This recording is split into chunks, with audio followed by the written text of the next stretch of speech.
Yo, what is good, my anime faithful? What is good, yo?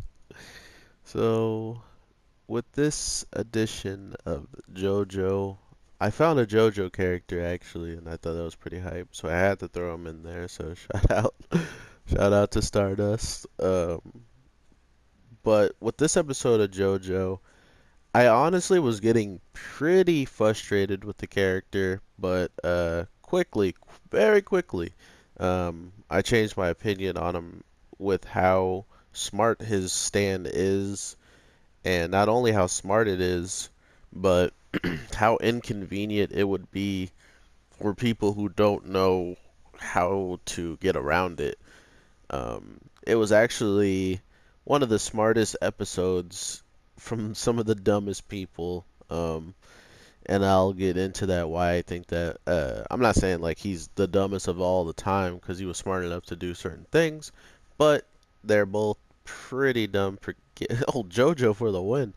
They're both pretty dumb for giving each other the opportunities, to get these openings and to even allow it to pan out the way it did.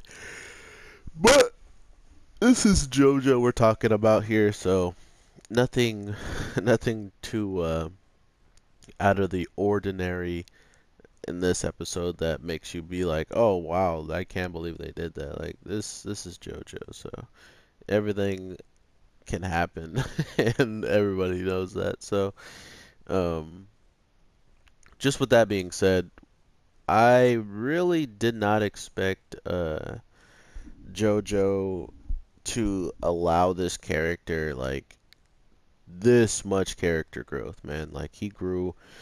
Hold on. Sorry. He grew tremendously this episode, and I thought that that was kind of one of the more, I guess, unprecedented isn't a good word because we've probably seen characters in other series of the show, and not only that, maybe this one already too, as in Geo, with how fast and how quickly they start acting to stuff on the fly. Once they get the tiniest bit of information, they start to really start reeling it in. But it was just hilarious to me to think that um, he couldn't figure it out. He couldn't figure out that the guy probably was close enough to him. So, like, for the first part, he figured out that he was shrinking, right? But he never thought in his wildest dreams that the other guy probably just shrunk as well, so small that he can't see him. And if he is shrinking slowly over time, what if the other guy can shrink much quickly? But as being on our side, it's so much easier to say that because we're literally watching the guy explain every second of every moment of, what he's doing and stuff like that. Plus, we can, if he didn't explain it, we can literally watch him do it, unlike the main character. So I understand. I'm not saying like, oh, he can't see the guy, so how would he? I get it. I get it. But what I'm saying is you put two and two together, you get four. Okay. uh, but with all that being said, the kid goes in on everything, and it just goes to show you that with his stand being able to follow people just by finding their breathing, um, it really shows you that wherever the guy was in the car, it really didn't matter at that point because he didn't need to track it that way and he was just going off. Like his anger was literally just allowing him to go off. And then once he starts to like focus down and stuff, he literally gets like a scope. He gets like a radar, man. This stand is actually pretty fire. And to see him like picking every shot and then like it's instead of it being so like chaotic and stuff, I thought that was genius for him. So um, I might have underestimated the top killer of the group so far. I mean, we still got one more guy for sure to show his powers in our own group to kind of like see who's the top. But Little Bomber is absolutely nuts. Sure, it's pretty weak when it comes down to being shrunken in size like this, but it's only to be expected because, I mean, every single thing loses potency when it's tiny. So JoJo's so smart at using logic that it really makes some people be like, well, that doesn't make any. Wait, it does make. But what if it doesn't? Okay, that makes sense too. Like I feel like that's what JoJo does every single episode. It's like, oh, by the way, everything we did that looked really strange and really crazy and bizarre, it all works. Like it all actually can coexist. It can all actually happen, um, in some way or fashion. So JoJo absolutely god tier at making people like second guess what they're seeing. And I love that aspect, including seeing the guy who kind of has like a chip on his shoulder in his own group because of his stand that we're watching him use, the shrinking stand. We learned that this group wasn't one of like, oh, huggy, lovey type of group, or like a group that was made up of just straight purely friends seemingly. Or maybe they are because they know so much about each other. But just by the way they were talking about the guy we're watching this week, Stan, and the backstory of this group of people that we're supposedly watching go after the daughter, they pretty much said his shrinking stand is useless. I mean, it does seem like that because he clearly has to cut the thing that he wants to shrink. It's not like he could just be like, over there, you shrink, and it shrinks. His tiny feet's gotta move its tiny feet and get all the way over there. No pun intended. Um, but I think that's where like my my mind starts to like drift after they say something like that. They're like, that thing is useless to you guys. So who's the big cheese around here? You know what I mean? Like, hold up.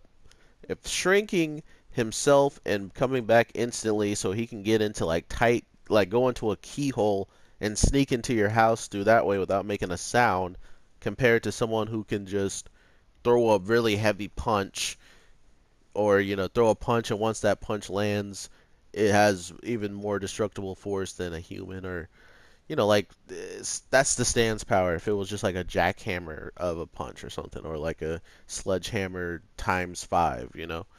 um, it just made me wonder why it was seemingly like whenever they heard or saw his stand, they just didn't care. There's like, wow, you could shrink, cool, dude.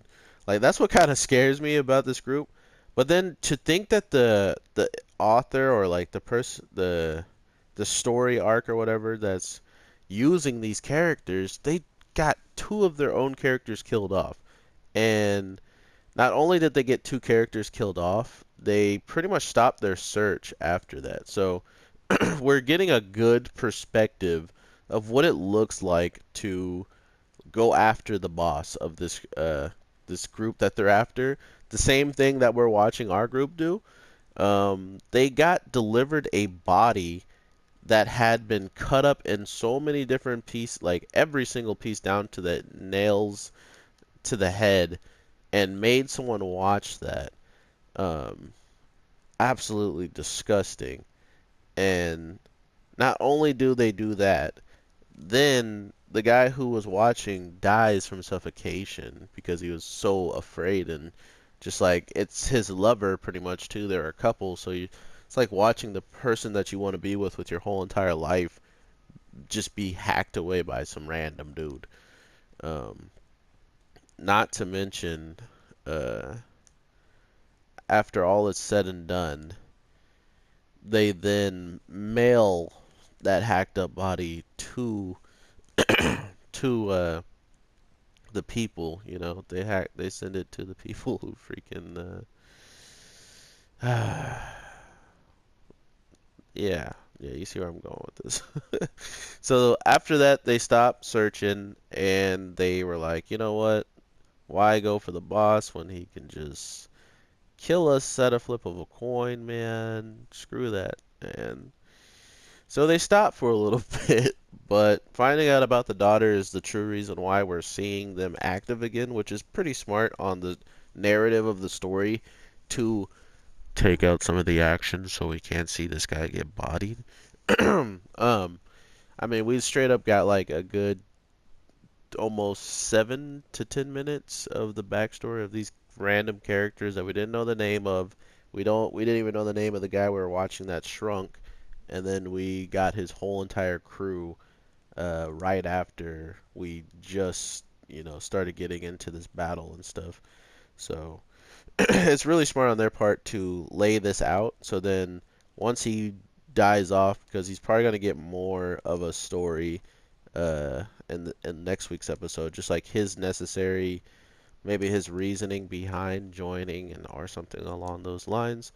And then blow, he's probably gonna get bodied because he's taken a lot of shots. And seeing him in the sewers, man, it reminded me of Pickle Rick. And if you guys haven't seen Pickle Rick, go check out Rick and Morty. I know it's not anime, but one of my favorite shows of all time. And Pickle Rick, you got a lot of seasons to go if you've never seen the show. But if you just want to look up an episode called Pickle Rick, then I would understand. But the man literally lived a Pickle Rick lifestyle today, and I thought it was probably one of the more funnier things. Dang, that comeback.